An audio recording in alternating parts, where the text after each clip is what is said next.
Professor Phil Klaus has spent the past decade researching customer experience to figure out how hotels and travel agencies can design successful, competitive, and profitable strategies. Ladies and gentlemen, Phil Klaus.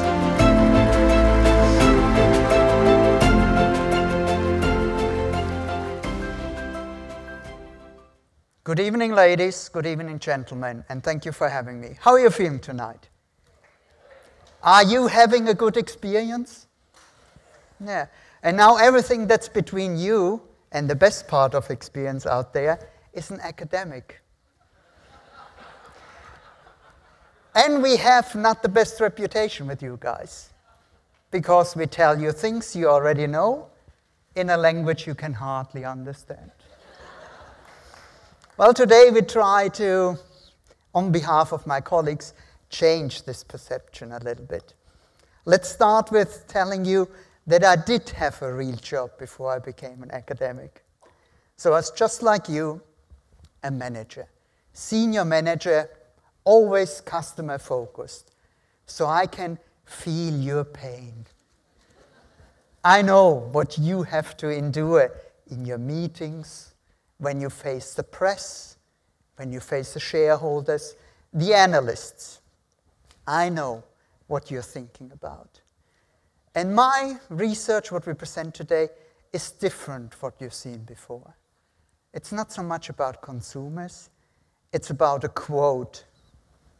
Show me the money.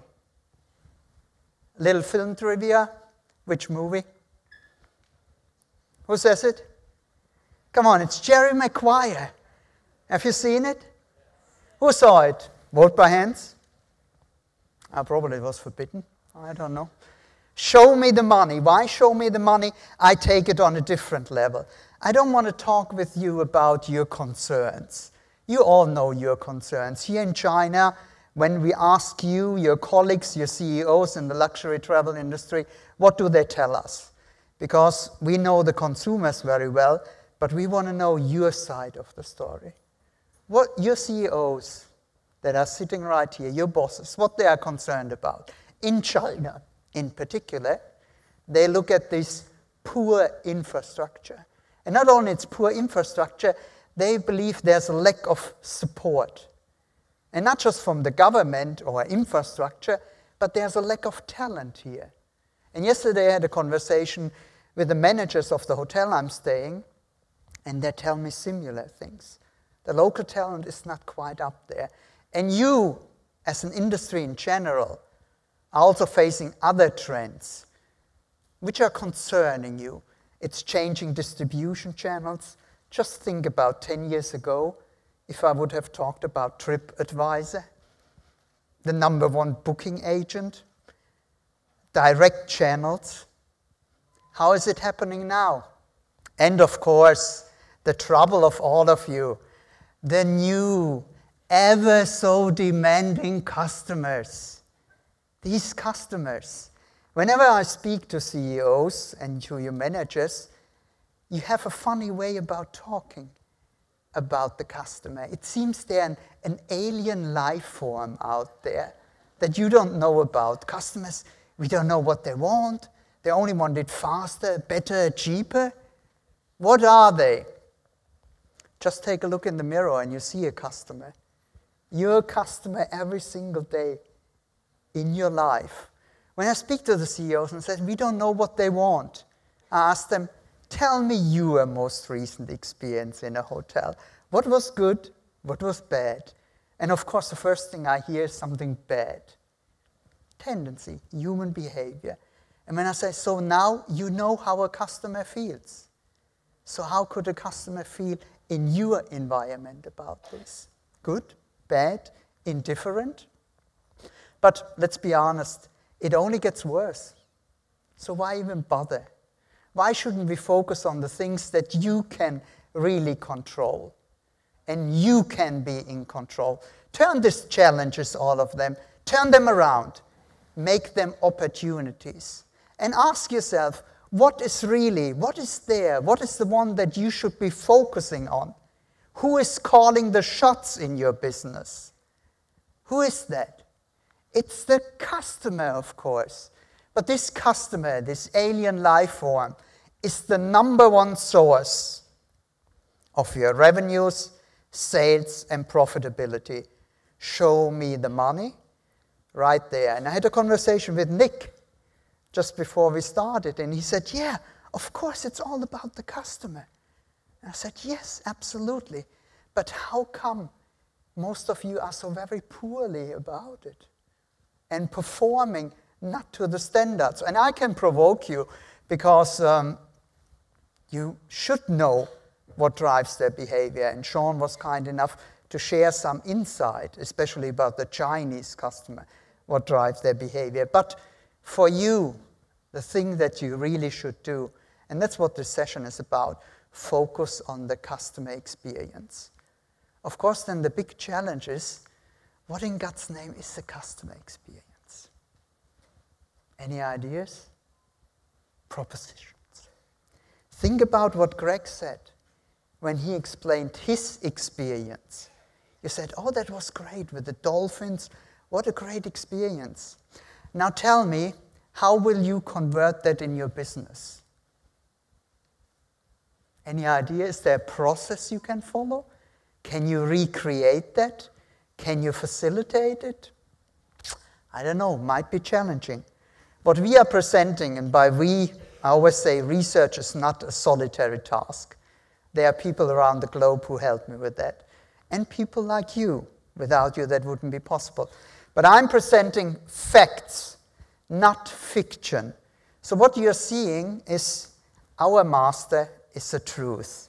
And that's the beauty about being an academic. We don't have an agenda. We don't have a pitch, not a model or something we need to sell, even if it was data. All we do is we tell you how it is. We present the facts. So look at these facts. And once you know that, one thing is clear. And let's talk a little bit more higher up. Not just at luxury travel. Because one thing you do have to understand, you always think you are special in terms of customer experience. Every event I went to, financial service said, we are special, luxury travel, we are special.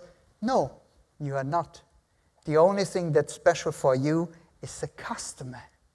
And this customer doesn't only buy luxury travel. They buy cars, they use mobile phones. So you again have to think about the customer, not too much about your industry. Because customer experience is the next competitive battleground. There's no doubt about that. But is it just the emperor's new clothes? What is customer experience? Just a rebranding exercise? Your companies, do you have a customer experience program? Raise your hand who has one. There's one. There. All the others are relying still on customer service and everything that comes with it. Well, customer experience is important. Look on LinkedIn. Who is on LinkedIn? No, vast majority. If you're in customer experience, you are not alone. 1.5 million professionals associated with customer experience. Now, there are a lot of people who believe that's of interest.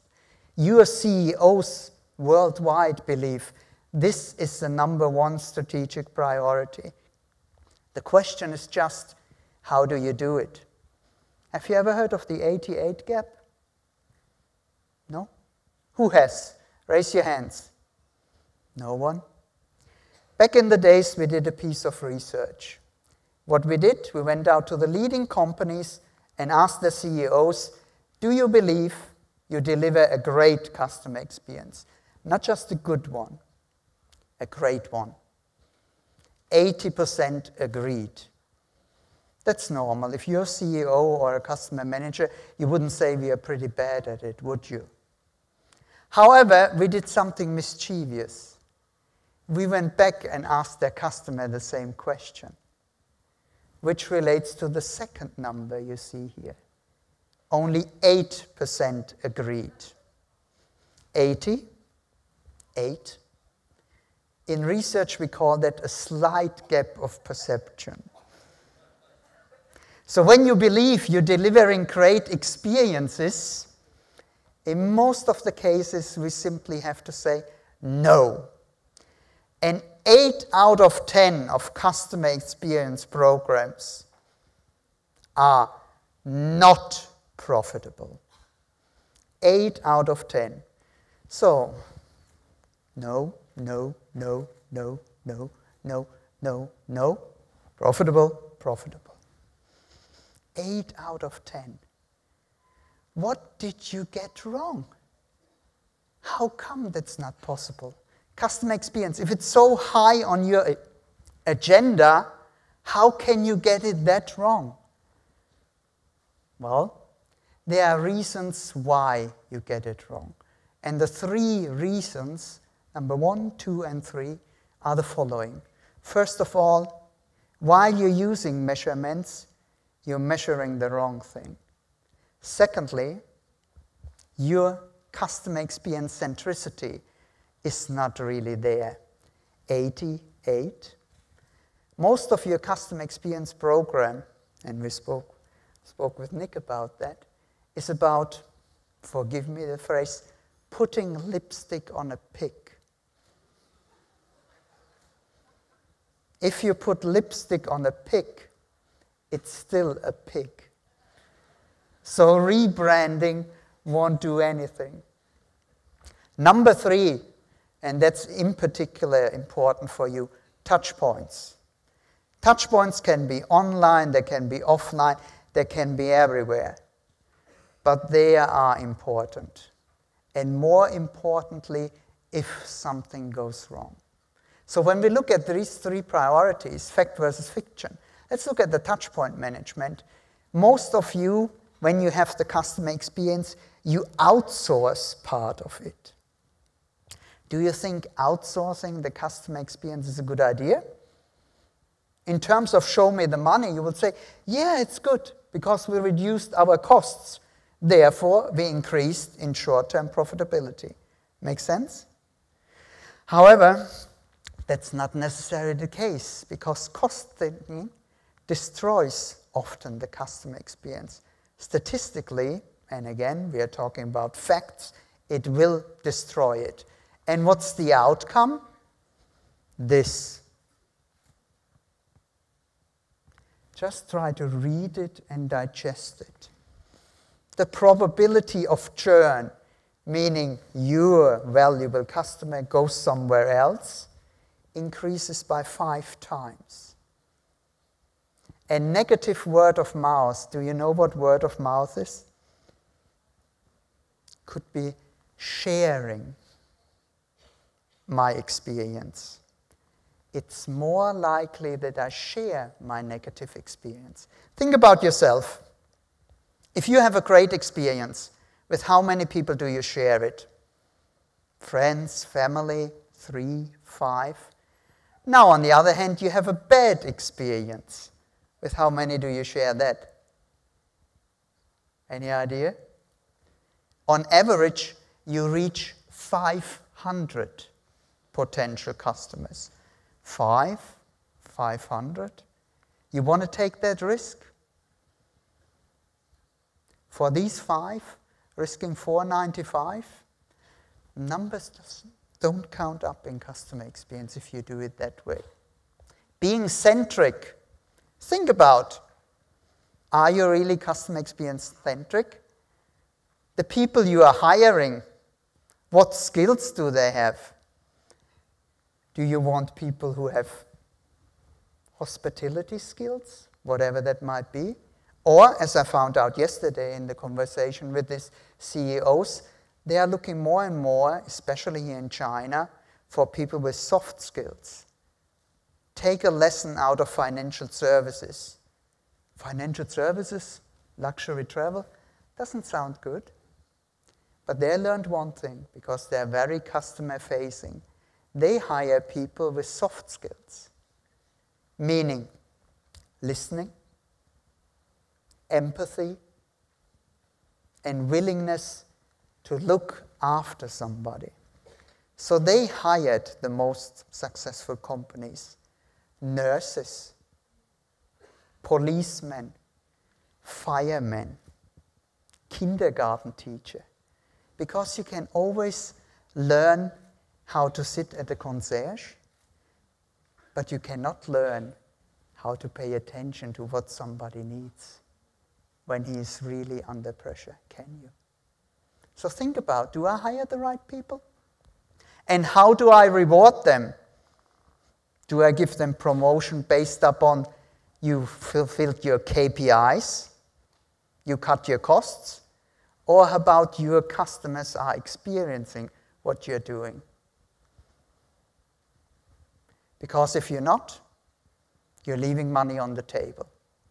There are 3 stages in the customer experience: before the purchase, during the purchase, after the purchase. Now my question to you, what do you think, which one of the 3 stages is the biggest influencer if these customers come back to you and if they talk positively about it? Which one it is? Who is for pre-purchase? Raise your hands. There are some. Who is for the purchase decision? Some. Who is for post-purchase? Very good, you got it right. It is post-purchase. And not only by a little, but by far. So you have to take care after the purchase. This is where the decision-making is done. So how come that 80% of your investments go until the purchase? Does that make sense? Not really, does it? But again, don't kill the messenger. We're just telling you what you're doing. By leaving money on the table, post-purchase is big business, very big business. Just take this little number here. Post-purchase, 24% of your revenues, 45% of your profits. 24% of your revenues, but 45% of your profits. I didn't have the data yet from Asia, but looking at the US, the post-purchase market every single year is $1.3 trillion every year. If this would be an economy, it will be the 18th largest economy in the world. So do you want a piece of that? I believe you do. But most of you don't. I don't know if you don't want, forgive me, because we couldn't figure that out yet, or you're just not capable yet to take advantage of it. Measuring customer experience. What do? This is the number 1 reason why customer experience programs succeed or fail. It's a yes or a no. Most of you measuring greatly what your customers do, how they do it, and when they do it. But the most important question is missing. Which question is that? Any suggestions? Very good. Why? Why do they do what they do? If you don't get the why, everything else makes very little sense. But with the why, the magic happens. Look at this. You find a comparison. Most of you, 94%, measure either customer satisfaction or you go for the Net Promoter Score, or a combination of both. Now look at the right-hand side of the column. This explains share of wallet. Do you know what share of wallet is? Who's not familiar with share of wallet? Just tell me. There you go, I tell you. Share of wallet means if you have a luxury travel, and this traveler has a budget yearly, how much money do they spend with you versus your competitors? That's your share of wallet. Meaning, if he spends 1 million a year and 100,000 with you, your share of wallet is 10%. Now, customer satisfaction and NPS, what you are measuring, explain 1% of their purchases. You think that's good insight? I've seen that all before. We had the highest customer satisfaction ranking in the business, and customers still went away, and we didn't know why. Again, we were measuring the wrong things. So the question is, what should you measure? Well, there's a hint in the last column. It's called experience quality, because 3% of you, 3 out of 100, outperform others, but not just by 10, 20, 30, 40%, by 600%. 600. 6 times more profitable than anybody else. Would you like to be one of them? We call them the Vanguards. Every time we present the statistics, the question is, well, why are they better? Most of them use what we call the Trojan horse approach. They use a measurement that's linked to behavior. You ask your customers how happy they are, how good they feel, and if they would come back, which is intentions. Difference between intention and behavior. Think about your last 3 New Year's resolutions. How many of them are still in action? I think you get my point. We measure behavior, and by measuring behavior, you develop true customer experience centricity. And not only that, you make a clear link to profitability. And not just to a little, but to extremely higher profits. So when I present that to the CEOs, one thing I always hear is, how can I become a Vanguard? How can I become 600% more profitable than others?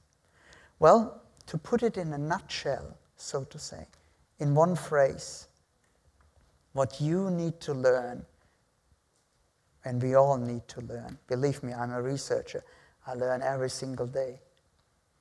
You need to focus on your customers. You're not competing against each other. Don't have this, I need to be better than them, I need to be better than them, look what they are doing. Don't follow in this trap. You need to compete for your customers. This is what you need to do. Once you know them and you treat them in the way that they want to be treated, they will stay with you. Thank you.